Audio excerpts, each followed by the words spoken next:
Hey, good morning to you. Hey, this is Eyes on Smash Bros Radio, the only digital award-winning radio station located in Birmingham, Alabama. Good morning to you. Happy Friday's Eve to you. You can find Smash Bros on TikTok. You can find us on Instagram, Facebook, as well as YouTube. So if you have not done so, please like, follow, share, and subscribe. We would deeply appreciate you, as well as download our app. Try that app on any App Store. So uh, if you have not done so, please like, follow, share, and subscribe. We appreciate you. As for myself, Oz, you can find me practically everywhere. You can find me on YouTube, Twitter, Facebook, YouTube, and Instagram. So we started out early because I'm hoping that I can get the elder to come on and to talk to us, and we'll see if he can be able to connect. So we want to get started early. Please don't forget about the annual mentoring camping trip that's coming up. Join the Man Project for a weekend camping trip empowering young males with outdoor survival skills and team building activities. You're going to see archery, canoeing, fishing, swimming, tug of war. It's from June 21st through the June 23rd. They will be leaving or departing from Crescent Cultural Community Center. For more information, you can contact www.tmanproject.org. So please check them out. Please check them out. We appreciate you. Also, if you are in need of keys or lock changes, please get in touch with my nephew, Dominique Waters, at 205-997-0071. 205-997-0071. Emergency key services. So he can provide you with locks as well as provide you with keys. Whatever you need, he's got you. He's got you. So I'm hoping Elder Woodson can come on and talk about what's going on and give his opinion and viewpoints and all. So we're going to start early, and as soon as he can come on, we'll get him in. But right now we're going to talk about funerals and weddings. So let me send him.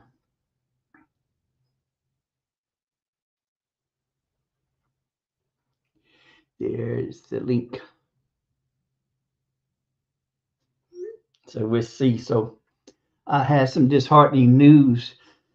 I think it was yesterday. One of my former parents, one of my favorite parents, had passed away, and it brought back a lot of memories. Having to go through the preparations of funerals, and then it brought back a flood of memories of what we had to endure from, and I'm sure that the individuals, they would they were doing the best that they can, but if you've never had to go through a funeral, you cannot even imagine, you cannot even think about some of the things that you have to go through. Because when you are going through an unexpected death, when it all of a sudden just happens out of nowhere, you're not sitting in a hospital room and you know that having hospice to come by. It's nothing like that. When it all of a sudden, unexpectedly, you're on a trip, and this is an annual family trip that y'all go on, and you go through the same process and procedures and all, and so you and then all of a sudden, in a split second, the person that you were with is gone, and you can't imagine the pain and the anguish that is accompanied by that loss. So it's just unbearable. So especially when you know that you're out of town and you're dealing with this death, unexpected, and so now you or have you going through this turmoil in your head, and there's certain individuals that you know that you feel that you have to contact, people in the family that you have to contact, and then they in turn uh, tell other people, and they in turn tell other people, and then all of a sudden you are bombarded with all these individuals, all these, technically all these strangers, because I classify you as a stranger whether you're family or friends. If you have not contacted me, if you have not only contacted me, if you have not visited me in that year, and I haven't seen you in like a year or 2 years, you know, a time period, and we only talk like once or twice a year, you're a stranger. You're a stranger. So now you're being bombarded with all these strangers calling you, asking all these questions, and you do not have time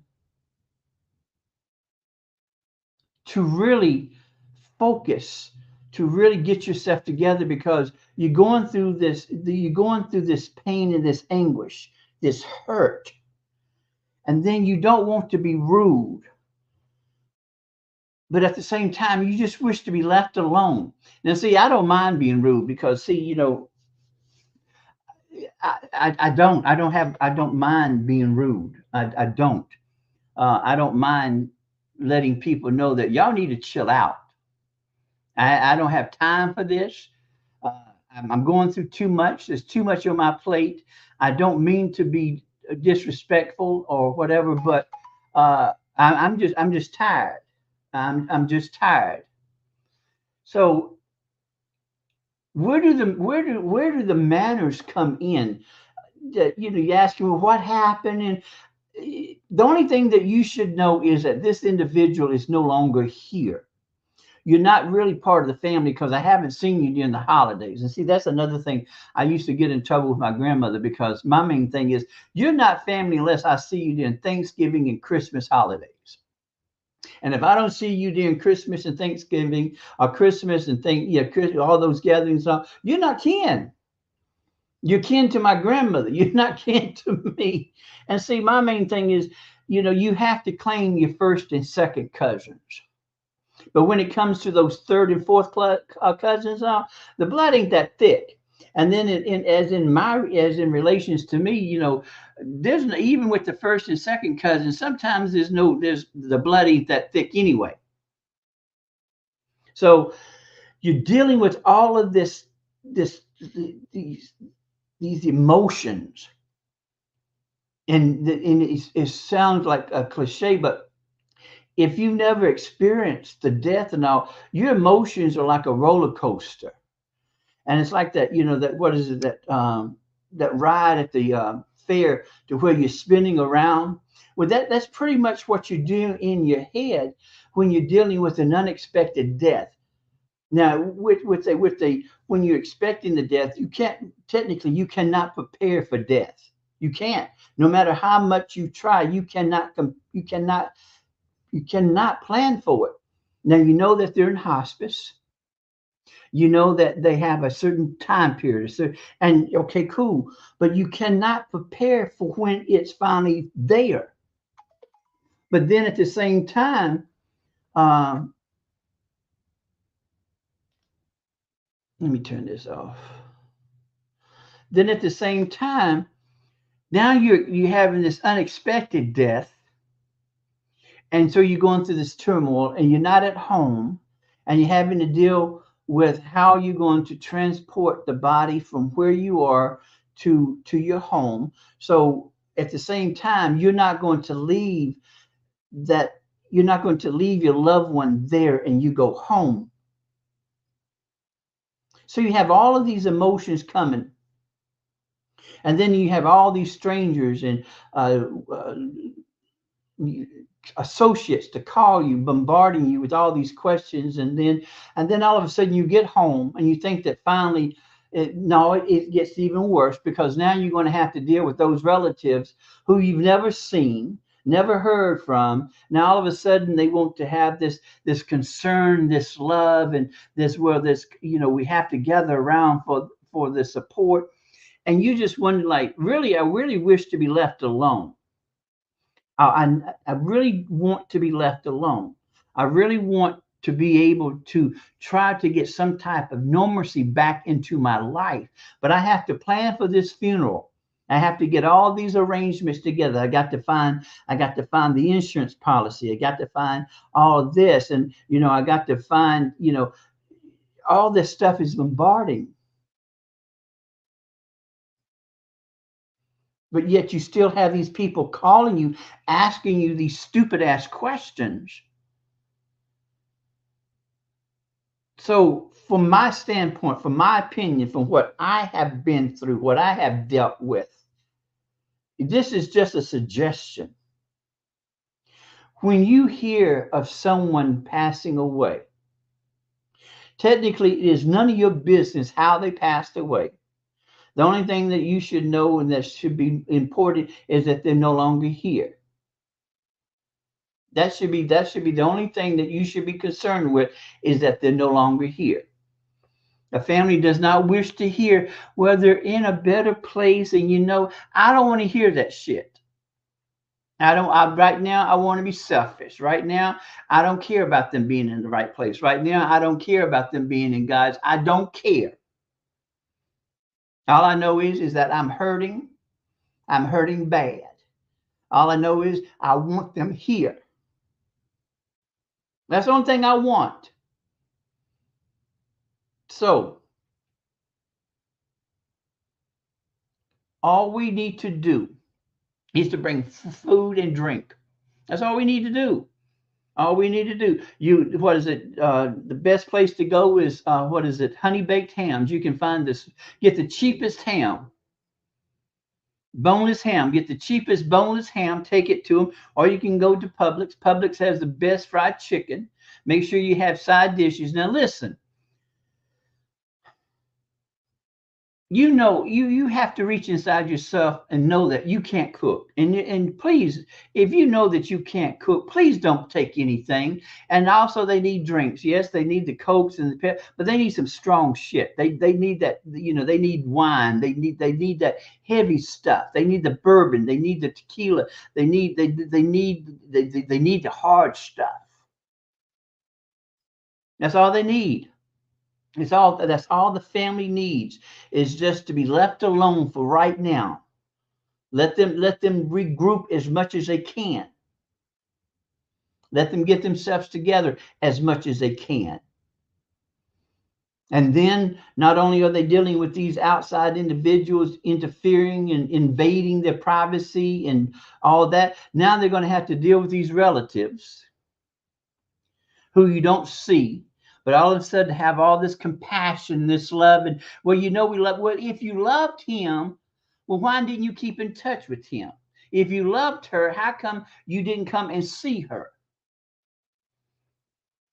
Because someone in the family has kept in touch with you to let you know exactly what the situation is.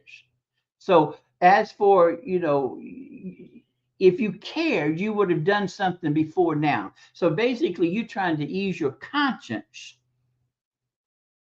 And so, see, that's why I'm not allowing anyone to ease their conscience when it comes to my death. I'm not going to do it. I have already set everything up. My granddaddy had already bought the funeral plots. And see, that's another thing that we don't take in consideration. How many of you have insurance? How many of you have burial insurance? How many of you know that it is cheap to get burial insurance? How many of you have insurance on your children, on your family? How many of you have already sought and looked to see how much a plot is going to cost? How many of you have gotten in touch with a funeral home to find out exactly, are there any specialties or are there any programs out there to help? So that way you can have one plan, then you can buy 4 plots, and this will be for the family. Because see, back then, my grandparents' day, that's what they did. I think it's called a Brown policy. So see, back a long time ago, my granddaddy had already bought 5 plots. And 1 plot was a double plot, which means that, okay, in the center, you got my granddaddy and my grandmama. And then on the right-hand side is my aunt. Now, her vault is double. So her husband, who has passed away, He's buried in the vault. So when my aunt passes away, she would be buried on top of him. So on the left-hand side is my uncle next to my granddaddy, and what in the plot would have been my mom, but she was cremated. So that's my plot. So see, my granddaddy had already bought the plots. And what if I remember correctly, when my grandmother passed away, because of having that brown policy, I think my aunt and uncle had to pay like $100 and something because it had already been paid for. So as in regards to me, all of my stuff has been planned. I'm not having the visitation. I'm not having the graveyard services. I'm not having any of that because I'm not going to give anybody the chance to ease their conscience. Everything's planned. I'm paying on it. And I got the cheap, and what is it? I think mine is under $12,000. And that includes the casket, that includes the embalmment, that includes the vault. That's the entire thing. Under 12,000. Because see, I got the cheapest casket there was. And I told the gentleman, I said, I need the cheapest casket, which kind of hurt his feelings. But I got the cheapest casket. This individual had the nerve to show me a mahogany. Now, the casket was nice. The casket was close to $100,000. What would I do with a $100,000 casket? What is the purpose of being buried in a $100,000 casket? Nobody's going to see it. I'm not going to know. So I got the cheapest casket. The cheapest. Ugly gray looking color with some nasty looking baby blue silk or satin or something. All I want to be buried is with my favorite blanket and my pillow. I don't need no clothes on. I want to be buck ass naked because I'm not going to know. I'm not going to have no visitation services. I'm not going to have no graveyard service. And that's what I think, the most expensive thing for my funeral is that, the blanket. I think that's what you put over the casket. I think the flowers. That was the most expensive because I wanted yellow roses. He was so hurt. But my funeral cost under $12,000 because you don't need. Listen, I understand you want to send your loved ones off in style. Cool. You should have been thinking about sending them or loving them in style while they were living. So now because see, personally, I think that funeral is only for the living. Because you should acknowledge these individuals while they were living. You should have told these individuals how much you appreciate them, how much you love them, how much you care for them, how much they are an important part in your life. Tell me that now. Give me my shit now. Don't wait till later. Don't get on the stage or whatever and say, well, I don't know shit. All I know is you ain't said shit to me while I was living, and I don't want to hear shit from you while I'm dead. So there should be some type of manners when it comes to funerals. If you're not part of the family, and I mean a close part, I don't mean that you're living out of state and then all of a sudden you only come for a funeral and then all of a sudden, if you cared for an individual, your ass would have come home out of state and visited way before now. See, I don't understand why people wait. Well, we have to wait for Aunt Sue because she's up in Detroit. And she fuck Sue.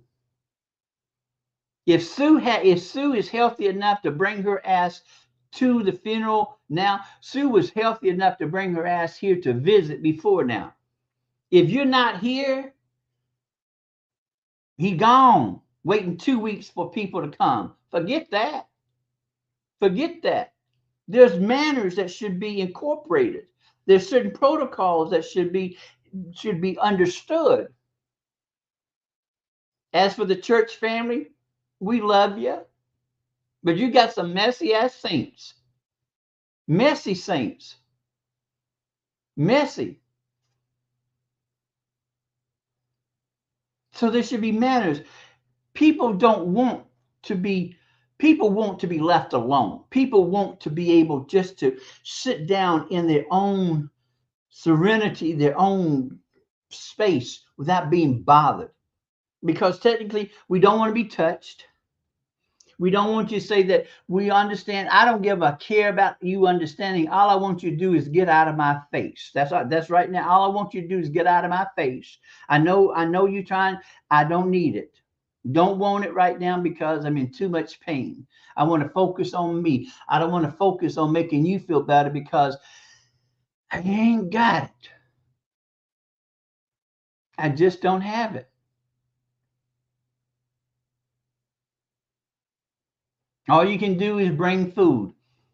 Go to Publix, get some fried chicken. That the Publix fried chicken is the best. My personal opinion is the best. Go to Honey Baked Ham, get the cheapest ham you can. You're not feeding everybody. Get the side dishes, but most of all, bring the drinks. Yes, you can bring the Cokes and the Pepsi and all, but technically, we need some hard shit. We need some whiskey. We need some bourbon. We need some tequila. That's what we need. If you want to, you can bring some wine. But right now, all we want to do is just be left alone. For you family members who feel so concerned, well, you should have showed concern before now because right now, I ain't got time to deal with you. And those of us who have gone through a death, who has gone through the process of doing the funeral arrangements, we understand. We comprehend very well. I remember having to have manners. I remember. I remember. Ooh. I remember when my mom passed away, and I had to get in front, and I had to make this speech. I did not want to make the speech. I wanted to be left alone. I appreciate you coming. I know that you love my mom, and I appreciate you, but right now I don't want to make this speech. So out of manners, out of courtesy, out of being the eldest of my mom, I had to get up and I had to make this speech, and it crucified me because I wanted to just go back to the room and be left alone. And didn't help matters that I was an introvert and there was a lot of people, and then I get anxiety because of being around a lot of people.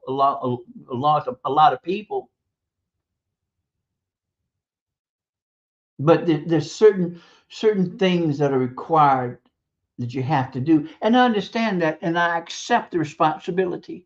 But at the end, after I made that speech, just leave. I don't need you to tarry around. I'm going to be fine. I'm going to be good. Right now, all I need to do is to lay in my mama's bed and curl up in an embryo and just cry, or just be left alone. But please keep in mind that when you are going through a death, whether you are expecting it or whether it's unexpected, the family does not need to be bombarded.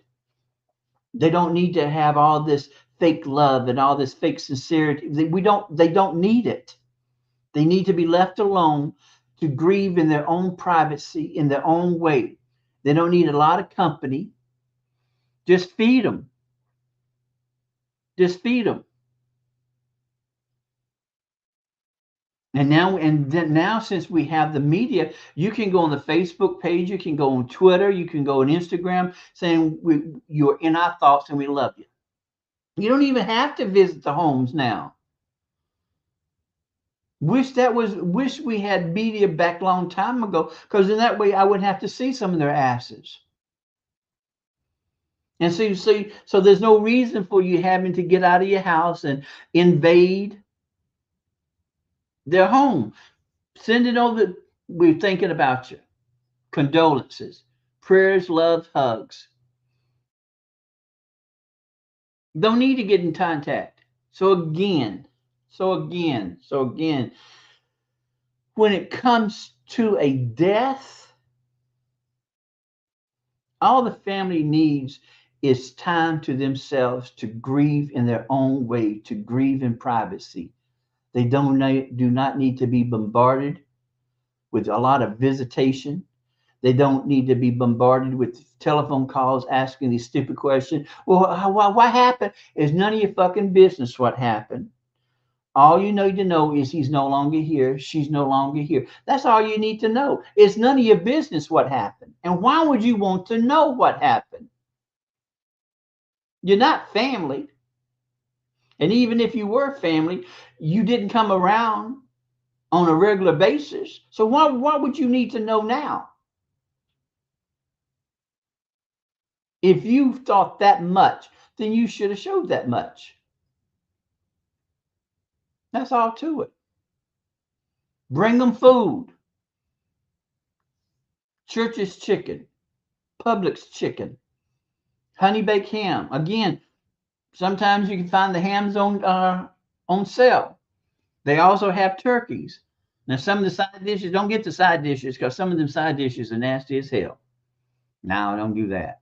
Mm-mm. And sometimes Publix have good side dishes. So you can get the chicken and you can get the side dish. And then just, drop it at the house, raise your hand, let them know that you came, and leave out. You don't need to socialize.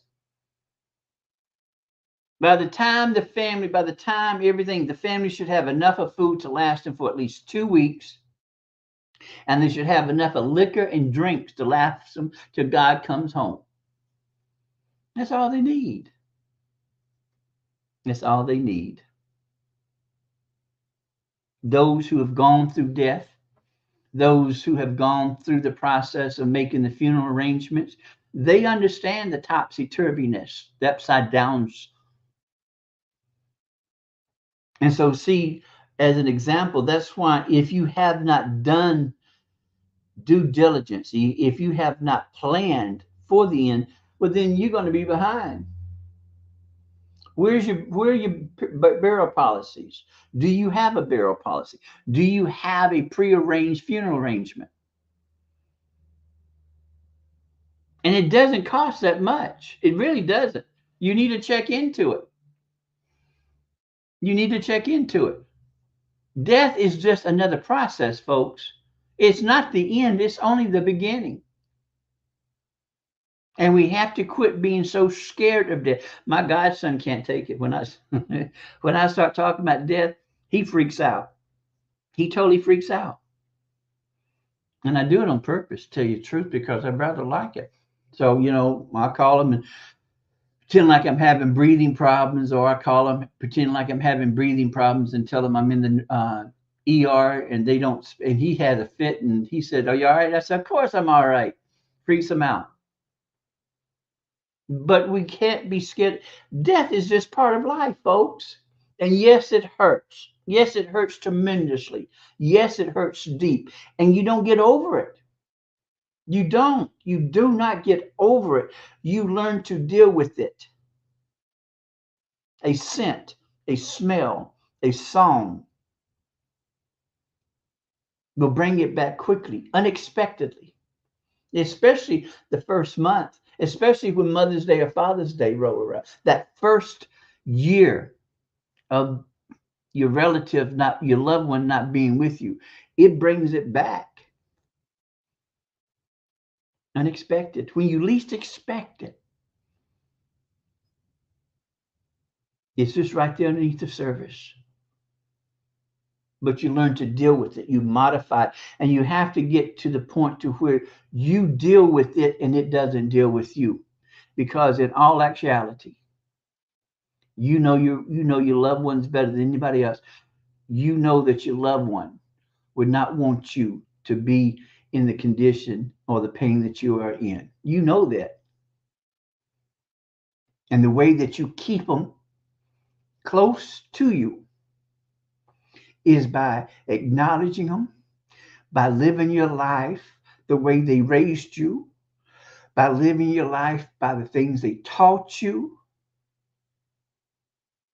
And instead of having an anniversary on their death, have an anniversary on their birth. And then those of you who want to be so righteous and religious and all, you need to look in your Bible, because the Bible says that you're supposed to cry when someone is birthed, and you're supposed to rejoice when somebody passes away.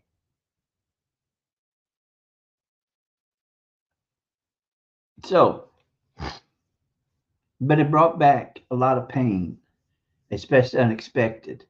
So please, to wrap it up, please keep the family in your heart, in your mind, and please understand that this is a time that the family wants to be left alone. They don't have time to entertain you. They don't want to be entertained by you. Bring the food, bring the liquor, bring the drinks, leave out. Don't ask all these questions. Contact them by social. And if you're not on this social media or friends and all, well, then that should tell you something right there. But I appreciate y'all. Happy Friday's Eve to you. It's Thursday. Be careful out there. Be safe. Know your value. Know your worth. Know that you control everything about you. And again, if you have not done so, please like, follow, share, and subscribe to Smash Bros Radio. Download our app. And most importantly, know that I love you more than I love my luggage. I will see y'all tomorrow. Y'all take care.